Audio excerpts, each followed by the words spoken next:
Hello everyone. Today we will continue with chapter number 1 of political theory. The name of the chapter is Political Theory and Introduction. This is the last video lecture of this chapter, and in this part we are going to discuss putting political theory to practice कि political theory को practice में व्यवहार में कैसे लाया जा सकता है. Student, if political theory is applied in practice, we are likely to encounter diverse definitions. बहुत सारे definitions देखने को मिलेंगी political theory के अंदर by the different philosophers and the thinkers. If we define equality, freedom, citizenship or peace, or we can say justice, we will find a number and the variety of definitions. It is not just like the mathematics. Okay, mathematics की तरह नहीं है political theory की है कि formula दे दिया या फिर ये शेप ट्राइंगुलर की है या स्क्वायर की है. सो एक पर्टिकुलर फार्मूला यहाँ पे नहीं है. डिफरेंट थिंकर्स फिलोसोफर जो हैं वो अपनी अपनी डिफरेंट डेफिनेशंस यहाँ पे पॉलिटिकल थ्योरी की जो है देती हैं. So it is not a type of a mathematics. So we will start this topic with an example हम देखेंगे कि फॉर एग्ज़ाम्पल आप एक क्यू में खड़े हुए हो काफ़ी टाइम से.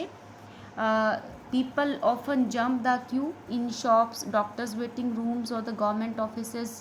बहुत सारे लोग आप देखते हो कि आप एक लंबी लाइन में खड़े हुए हो. फॉर एग्ज़ाम्पल अगर आप किसी शॉप के आगे एक लंबी लाइन में खड़े हो और कोई भी इंसान बीच में आके लाइन में घुस जाता है तो आपको कैसा लगेगा? आपको कहीं ना कहीं ये फील होगा कि that is not happening good, ये जस्टिस नहीं है, बहुत ज़्यादा डिस्क्रिमिनेशन है, कोई देखने वाला नहीं है, राइट. ये सब आपको फील होगा. और अगर कोई पर्टिकुलर अपने ही जगह पे जाके खड़ा होता है, फॉर एग्ज़ाम्पल अगर वो सबसे बाद में आया है और सबसे बाद में ही अगर क्यू में लगेगा तो आपको कहीं ना कहीं ये ज़रूर फील होगा कि दैट इज़ गुड, कि इसको वहीं होना चाहिए और कहीं ना कहीं जस्टिस है, न्याय है, इक्वलिटी है. एक तरह से इक्वल और स्पेशल ट्रीटमेंट जो है वो आपको फील होती है. सो ये सब चीज़ें ही हमें क्या करती हैं, इसको प्रैक्टिस में लाने के लिए हमें उकसाती हैं. यानी कि जो चीज़ें हम अपनी सोसाइटी में देखते हैं, जो इनइक्वालिटी देखते हैं. अब पॉलिटिकल थ्योरी में फॉर एग्ज़ाम्पल हमने फ्रीडम पढ़ा, इनइक्वालिटी के बारे में पढ़ा, तो वही चीज़ें जब हम पॉलिटिकल थ्योरी में पढ़ेंगे तभी तो उनका कॉन्स्टिट्यूशनल हम उसको अप्लाई करेंगे. जब हम देखेंगे कि सोसाइटी में कुछ अनजस्ट हो रहा है, कुछ सही नहीं हो रहा. फॉर एग्ज़ाम्पल अगर कोई फिजिकल डिसेबल पीपल है, ठीक है, वो ठीक से चल फिर नहीं सकता, तो हम अपने आप से ही चाहेंगे कि उसके लिए कुछ स्पेशल रिजर्वेशंस होनी चाहिए, उसको कहीं ना कहीं आगे खड़ा किया जाना चाहिए क्योंकि वो इतने लंबे टाइम तक क्यू में नहीं खड़ा हो सकता. तो उसके लिए हम सेक्रीफाइस करने के लिए तैयार होंगे क्योंकि हम यहाँ पे इक्वलिटी चाहते हैं. इक्वलिटी दैट टाइप ऑफ कि सब लोगों को, यानी कि जो फिजिकल डिसेबल पीपल हैं उनको भी कुछ अपॉर्चुनिटीज़ मिले आगे आने के लिए क्योंकि वो हमारे जैसे फिजिकली सेम नहीं हैं. या फिर कुछ माइनॉरिटीज़ हैं, पुअर पीपल हैं, मतलब कहीं ना कहीं जो रिजर्वेशन का आइडिया है वो हमें ठीक लगता है. तो अब क्यों हम कैसे पॉलिटिकल थ्योरी को प्रैक्टिस में लाते हैं कि सोसाइटी के अंदर वॉट एवर वी थिंक, जो चीज़ें भी हम देखते हैं सोसाइटी के अंदर, जो फील करते हैं, महसूस करते हैं, तो उनके ऊपर ही क्या बनाए जाते हैं, लॉज बनाए जाते हैं, कानून बनाए जाते हैं, यानी कि उसको प्रैक्टिस में लाया जाता है. अब जो कॉन्स्टिट्यूशन एट ए वर्क है वो एक तरह से प्रैक्टिस है, उसको हम प्रैक्टिकली हम अपनी कंट्री के अंदर एक्सरसाइज कर रहे हैं. और जो पॉलिटिकल थ्योरी है उनके अंदर हम इन सब चीज़ों को पढ़ते हैं, देखते हैं कि फ्रीडम एक्चुअल में है क्या, सिटीजनशिप एक्चुअल में है क्या, जस्टिस एक्चुअल में है क्या, क्या डेवलपमेंट है, क्या सेकुलरिज्म है, इन सब चीज़ों के बेसिक आइडियाज़ क्या हैं. ठीक है, तो ये सब चीज़ें हम यहाँ पे देखते हैं. ओके, आगे हम क्या देखते हैं कि we also notice that every day that many poor people can not to the shop और टू ए डॉक्टर, क्योंकि इक्वलिटी नहीं है. जो बहुत ज़्यादा पुअर पीपल हैं वो डॉक्टर के पास नहीं जा सकते अपनी बेसिक ट्रीटमेंट के लिए क्योंकि उनके पास पैसे नहीं हैं, उनके बच्चे स्कूल्स में नहीं जा सकते. बहुत सारे ऐसे कैजुअल लेबर्स होते हैं जो काम में ही बिजी रहते हैं, ईंटें ही तोड़ते रहते हैं. तो somewhere we feel that it is not fair. हमें कहीं ना कहीं ये तो ज़रूर लगता होगा ना, कहीं ना कहीं तो महसूस होता है कि ये सब चीज़ें जो हो रही हैं वो ठीक नहीं हो रही और ये चीज़ें बंद होनी चाहिए, किसी तरह की इक्वलिटी आनी चाहिए. Sometimes member can not even have their basic needs satisfied, come to realize that equality must involve some kind of the people. कभी ना कभी हमें लगता है कि भाई ये इक्वलिटी नहीं है, इक्वलिटी आनी चाहिए, ताकि मतलब इतना ज़्यादा डिस्क्रिमिनेशन तो नहीं होना चाहिए एटलीस्ट कि किसी के पास तो इतना ज़्यादा है और किसी के पास अपनी बेसिक नेसेसिटी पूरी करने के लिए भी पैसे नहीं हैं। Fine. So consider the fact that there are many children, बहुत सारे ऐसे बच्चे हम देखते हैं who can not go to school, जो स्कूल में ही नहीं जा सकते because they have to work to feed themselves, क्योंकि उनको अपने ही पेट भरने के लिए दिन रात काम करना पड़ता है। And the specially we are watching the girl student in the poor household families are pulled out of the school to take care of their younger siblings while parents go to work. हमेशा हम यही देखते हैं कि जब उनके parents काम पे जाते हैं तो गर्ल्स को, स्पेशली गर्ल चाइल्ड को स्कूल से निकाल लिया जाता है सिर्फ और सिर्फ क्या करने के लिए कि अपने छोटे बहन भाई की टेक केयर करने के लिए। तो ये सही नहीं है। तो लेकिन अगर हम इसका पहलू देखें तो फिर ये कहीं ना कहीं सही भी है, क्योंकि अगर बेसिक जो फैसिलिटीज़ हैं, बेसिक एनिमिटीज़ हैं, अगर वही पूरे करने के लिए लोगों के पास अगर पैसा नहीं होगा तो वो बच्चों को स्कूल में भेज के क्या करेंगे। बेशक स्कूल के अंदर एजुकेशन फ्री हो, गवर्नमेंट फ्री फैसिलिटीज़ प्रोवाइड करा रही है, फ्री एजुकेशन प्रोवाइड करा रही है, लेकिन जब उनके बच्चों को, उनके दूसरे बच्चों को घर पे टेक केयर करने वाला कोई होगा नहीं तो वो ऐसी पढ़ाई का क्या करेंगे। उनको तो यही लगेगा ना कि अगर हम अपना एक बच्चे को स्कूल भेज रहे हैं तो 4 बच्चों की देखभाल घर पे कौन करेगा। उनके पास एजुकेशन नहीं है, उनको मतलब नहीं पता कि किस तरीके से एजुकेशन की क्या वैल्यू होती है। उनको तो सिर्फ यही है कि हमें अपना पेट भरना है और बेसिक नेसेसिटीज़ को पूरा करना है। तो इस सिचुएशन में वो क्या करेंगी, वो फोर्सफुली उनको ऐसा करना पड़ता है। तो अब यहाँ पे गवर्नमेंट को कुछ ऐसे मतलब स्पेशल प्रोविज़न बनाने चाहिए, कुछ ऐसे लॉज लाने चाहिए जो पुअर पीपल के लिए और उनके बच्चों के लिए, उनके पेरेंट्स के लिए, उनको कुछ ऐसा कर सके कि वो they are enable to go to school, right. तो ये सब मेजरमेंट गवर्नमेंट को लेने पड़ेंगे, इंडियन कॉन्स्टिट्यूशन को गारंटी देनी पड़ेगी।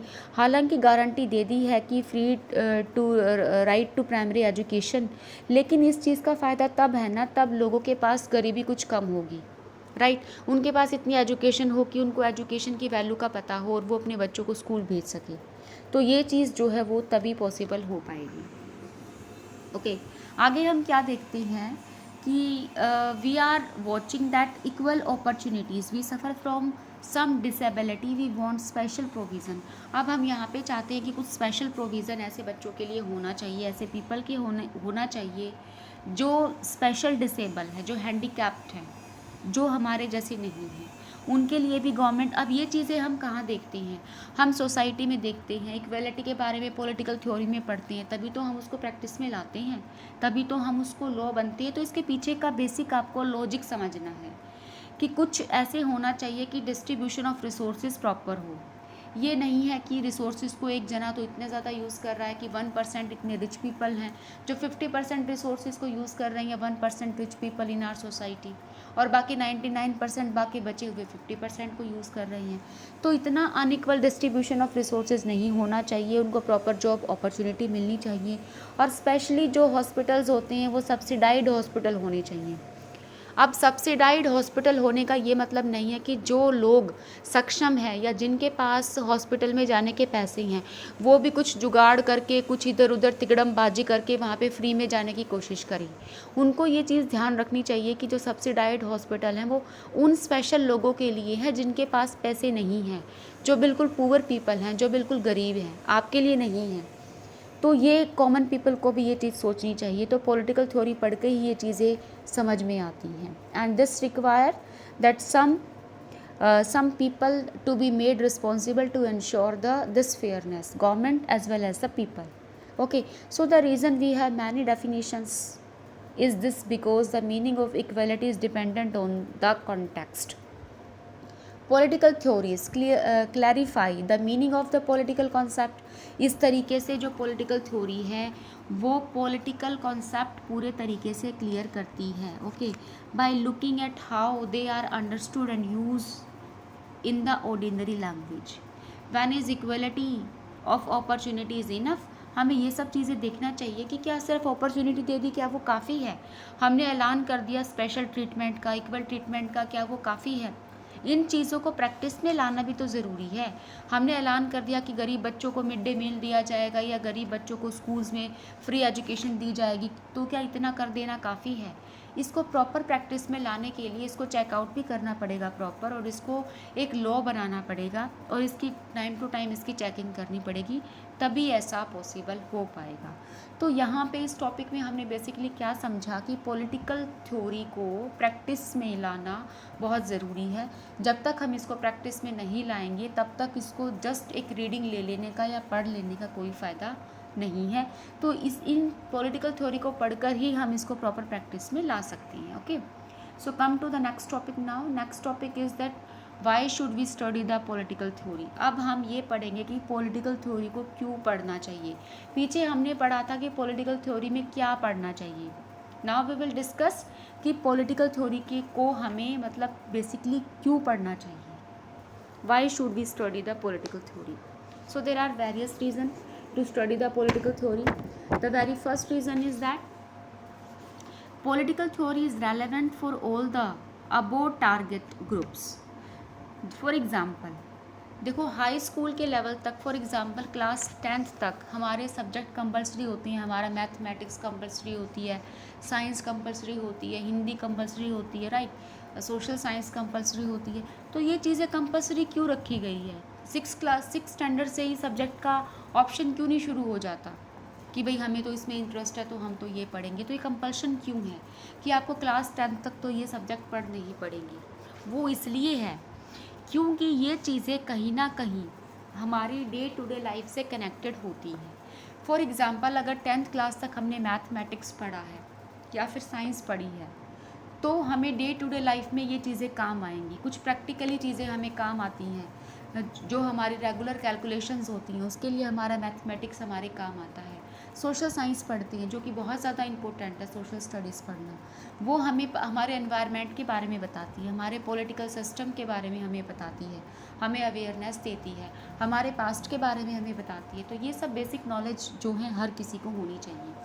तो सबसे पहला और रेलेवेंट, मोस्ट रेलेवेंट रीज़न तो यही दिया हुआ है यहाँ पे आपकी बुक में कि चाहे कोई वो इंजीनियर है, चाहे कोई डॉक्टर है, पॉलिटिकल थ्योरी की ज़रूरत हर किसी को होती है। पॉलिटिकल थ्योरी की अवेयरनेस हर किसी को होनी चाहिए। अपने पॉलिटिकल सिस्टम के बारे में पता होनी चाहिए, अपनी इक्वालिटी के बारे में पता होना चाहिए, लिबर्टी के बारे में पता होना चाहिए।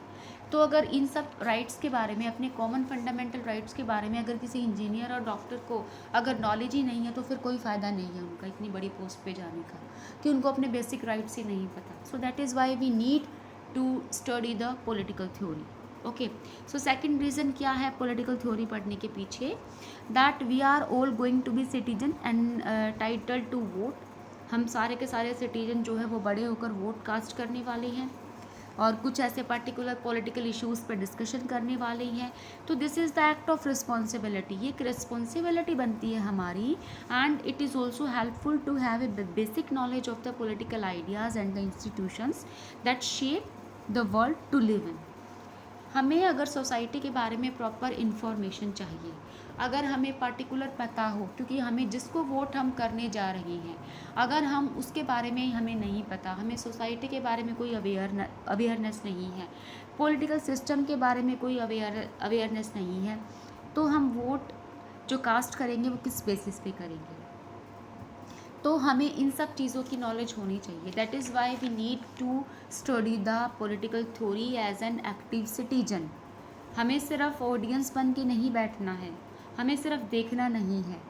जब तक कोई, जैसे कि म्यूज़िशियन जो होता है वो तब तक, किसी भी अगर म्यूजिशियन की बात करें तब तक उसको मज़ा नहीं आएगा म्यूज़िक सुनाने में, तब तक कि उसके ऑडियंस अच्छे नहीं हैं, उनको उसके जो वो गा रहा है, जो वो बजा रहा है, जब तक उसकी नॉलेज नहीं होगी तो उनको तो बोरिंग ही लगेगा ना। जब तक उनको उसके संगीत की नॉलेज होगी तभी तो उनको अच्छा लगेगा ना। तो इन द सेम वे, जब तक हमें पॉलिटिक्स के बारे में नॉलेज नहीं होगी प्रॉपर, तो हम एक्टिवली पार्ट कैसे लेंगे सोसाइटी में? और पॉलिटिशियन कैसे एक्टिवली पार्ट करेंगे? वो तो सोचेंगे इनको तो कुछ पता है ही नहीं, कुछ भी करो, कैसे भी रूल रेगुलेशंस बनाओ। तो प्रॉपर एक सोसाइटी को प्रॉपर शेप देने के लिए we need to study the political theory. And third reason to study the political theory is that that freedom, equality, secularism are not abstract issues in our life. We daily encounter, हम हर रोज़ इस तरह के discrimination को face करते हैं, चाहे वो family में है, चाहे स्कूल में है, कॉलेज में है, कैंपस में है, शॉपिंग मॉल्स में है, कदम कदम पर हम इस तरह के डिस्क्रिमिनेशन को फील करते हैं, महसूस करते हैं, सेकुलरिज्म को लेकर, फ्रीडम को लेकर, इक्वलिटी को लेकर। तो जब तक हम पॉलिटिकल थ्योरी को स्टडी नहीं करेंगे, हमें क्या पता होगा कि क्या क्या लॉज बनाए जा सकते हैं सोसाइटी के अंदर, क्या क्या प्रावधान दिए गए हैं, किस तरीके से हम इन चीज़ों को ओवरकम कर सकते हैं और कैसे अपनी डिग्निटी को बचाए रखने के लिए एक स्ट्रगल कर सकते हैं। तो इन सब चीज़ों के जानने के लिए भी हमें पॉलिटिकल थ्योरी को पढ़ना बहुत ही ज़्यादा ज़रूरी है। फाइन। सो फाइनली हम क्या डिस्कस करेंगे इस चैप्टर के अंदर, पॉलिटिकल थ्योरी इन इंट्रोडक्शन में। Basically student, this chapter is an introduction of your further chapter. जो इस बुक में हम पढ़ने वाली है ना सारे चैप्टर, तो उनका थोड़ा थोड़ा इंट्रोडक्शन आपको इस चैप्टर में दे दिया है। बाकी डिटेल में हम चैप्टर्स के अंदर गो थ्रू होते जाएंगे। और फाइनली तो हम इसको क्यों पढ़ती हैं, as a student we enjoy debate and the education competitions. बहुत ज़्यादा एजुकेशन कॉम्पिटिशन्स हैं and we have opinion about what is right and what is wrong, what is just और अनजस्ट। इन सब चीज़ों के बारे में जानने के लिए क्या रीज़नेबल है, क्या रीज़नेबल नहीं है, आर्ग्यूमेंट करने के लिए एक दूसरे से हम पॉलिटिकल थ्योरी को स्टडी करते हैं। क्योंकि जब तक हमें किसी भी चीज़ के बारे में पर्टिकुलर नॉलेज नहीं होगी, हमें उस चीज़ का रीज़न नहीं पता होगा, तो we can not take participate in the healthy argument, healthy participation in any debate. We cannot take participation in any debate. Okay, so that's all about today's lecture. With this we have completed this chapter and soon we will meet with the next lecture. So thank you for being with me.